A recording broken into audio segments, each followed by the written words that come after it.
Sa ating munting pag-aaral ngayon, pinamagatan natin, Survive Through Kindness. Or lessons from 1 Kings 17:1-6. Lord, salamat po sapagkat ngayon nais naming mag-aral ng mga leksyon mula sa iyong salita. Kayo po ang maging guro, kayo ang maging gabay, papagliwanagin niyo ang aming isip at kami humugot ng lakas sa karunungan mo, sa katuruan mo, na nakahanda namang mabasa at mapag-aralan anumang oras. Be our teacher, our preacher, our guide, and our healer. In the name of Jesus, your Son, our Lord, our Savior, we pray with thanksgiving. Survive through kindness. Nais ko pong bumasa sa 1 Kings 17 at iisa-isahin natin ang mga verses simula sa verse 1. Si Elias, sinabi niya kay Ahab, "Saksi si Yahweh, ang buhay na Diyos ng Israel na aking pinaglilingkuran, hindi uulan ni hindi magkakahamog sa mga darating na taon hanggat hindi ko sinasabi." Ang napakahalagang leksyon na makuha natin dito that God is in control. God is in control whatever the situation. 1 Kings 17:2-4. Pagkatapos sinabi ni Yahweh kay Elias, "Umalis ka rito at magtago ka sa batis ng Karit, sa silangan ng Jordan. Maiinom mo ang tubig sa batis at may inutusan ako mga uwak na maghahatid sa iyo ng pagkain."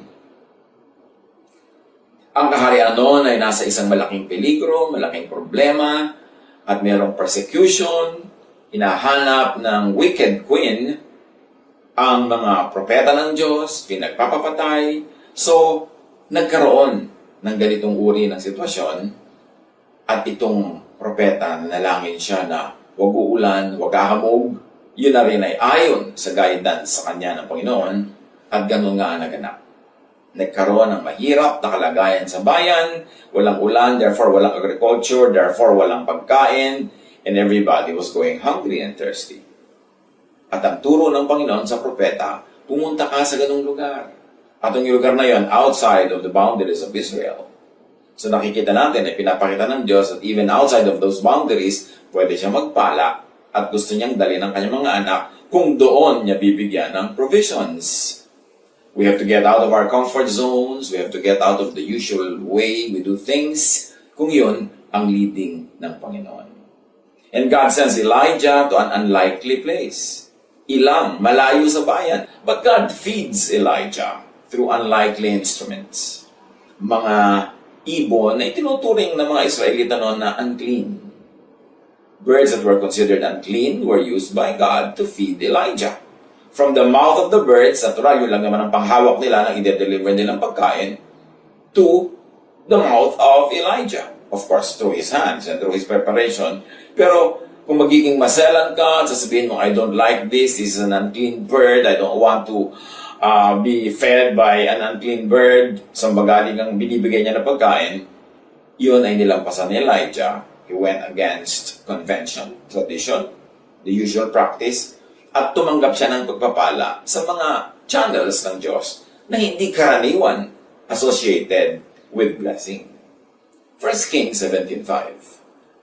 So he did what the Lord had told him. He went to the Kerith ravine east of the Jordan and stayed there.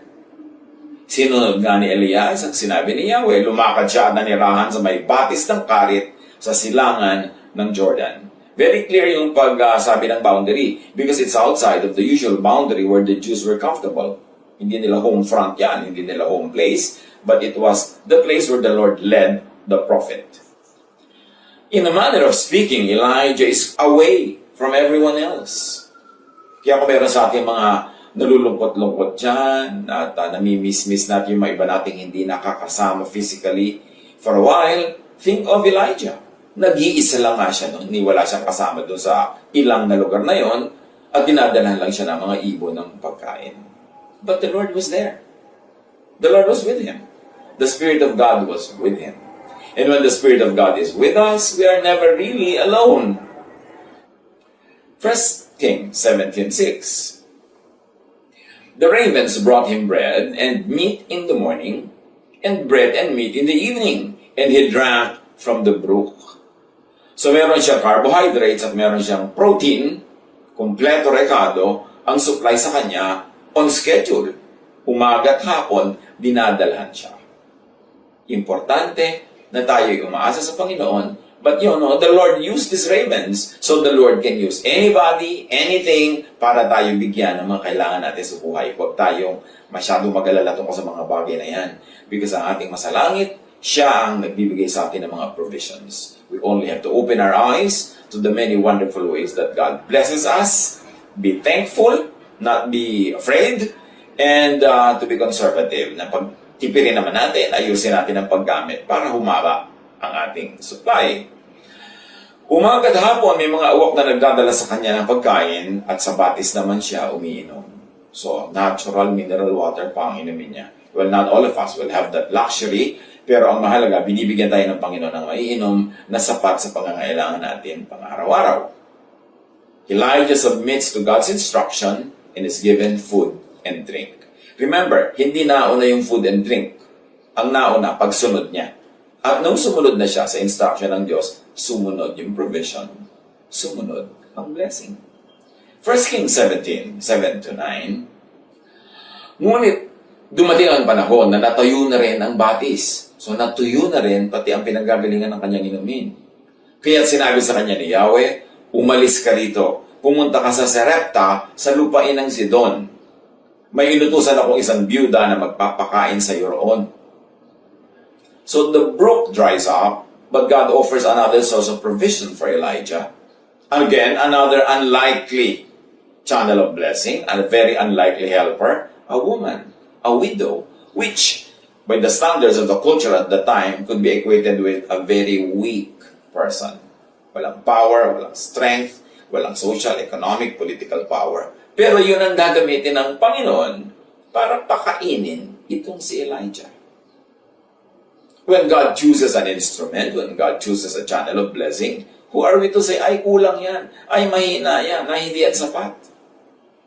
Kaya nga lalong naging emphatic ang Panginoon na siya ang talagang provider, so huwag mong tingnan yung ginagamit yung instrument, huwag mong isipin na hindi yun magiging sapat, na yun ay magiging kulang, dahil ang Diyos ang nasa likod ng instrument na yon. And God is always more than enough. At yun ang pwede natin pagtuwalaan. 1 Kings 17, 10-11. Pumunta nga siya roon at nang papasok na siya ng pintuan ng lungsod, nakita niya ang byuda na namumulot ng panggatong. Sinabi niya sa babae, maaari po bang makiinom? Aalis na ang babae upang ikuha siya ng tubig nang pahabol niyang sabihin, kung maaari, bigyan mo rin ako ng kapirasong tinapay. Ito ang instruction ng Diyos sa kanya eh.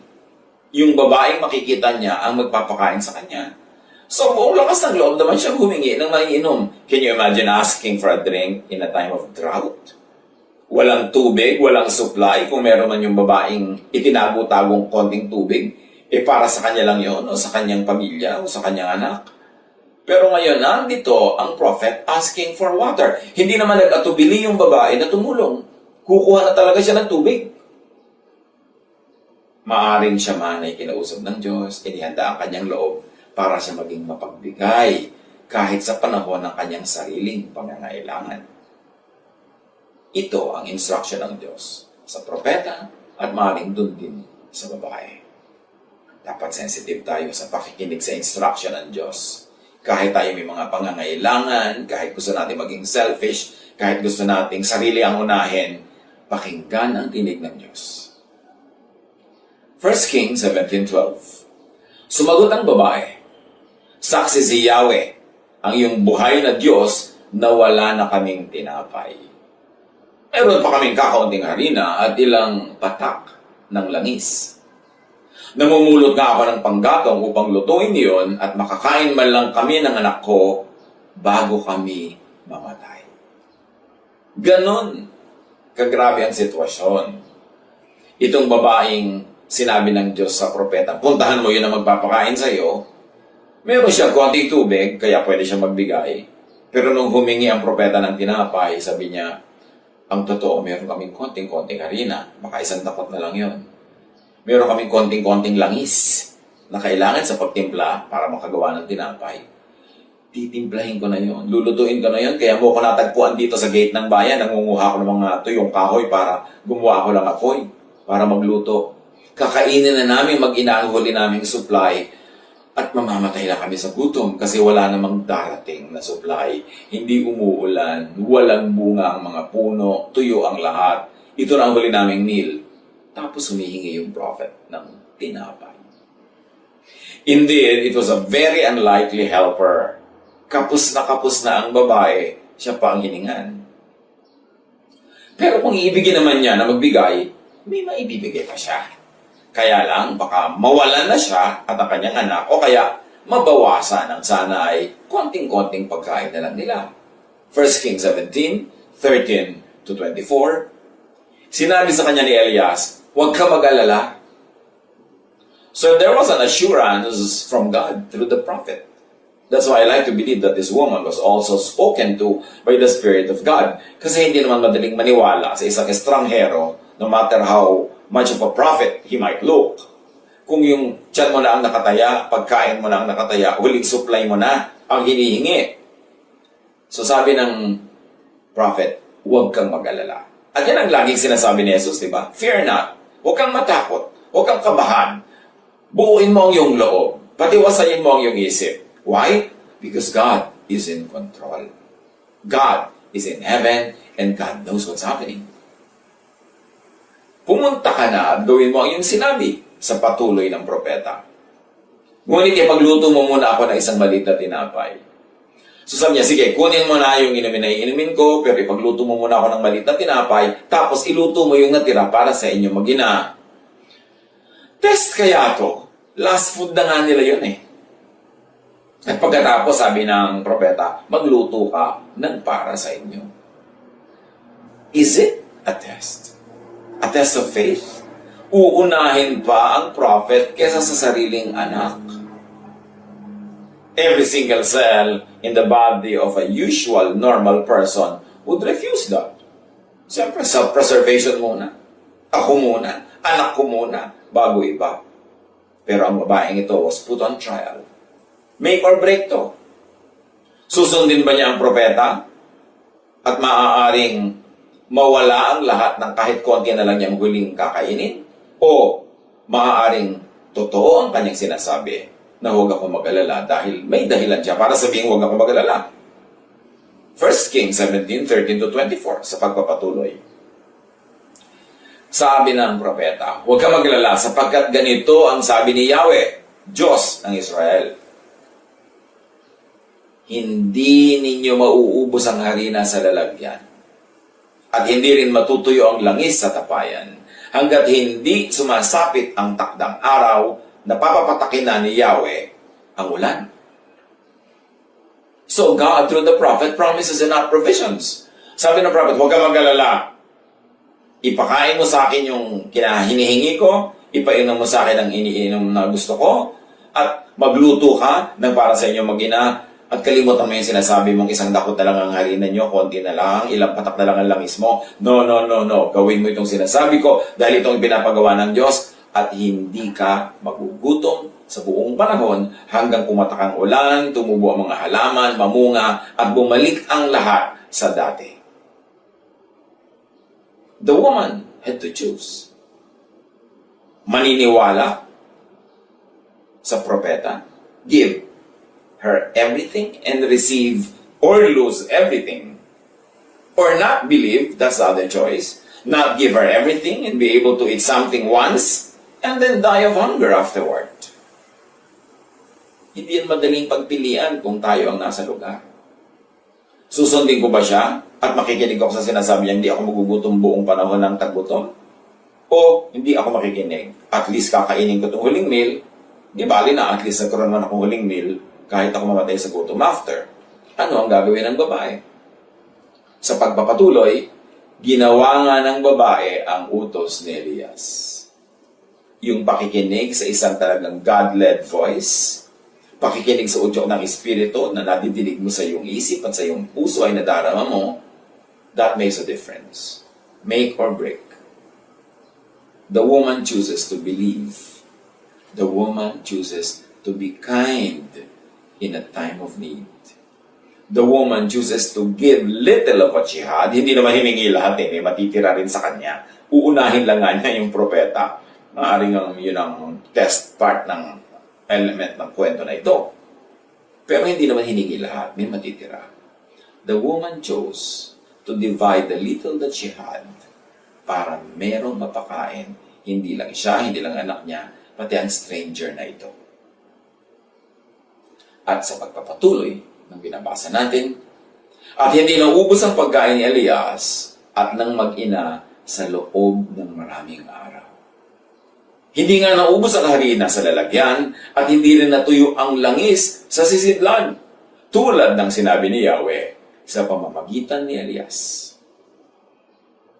Kahanga-hanga. God's word and promise is realized in what the prophet said. Natupad. At ito'y natupad because the woman believed.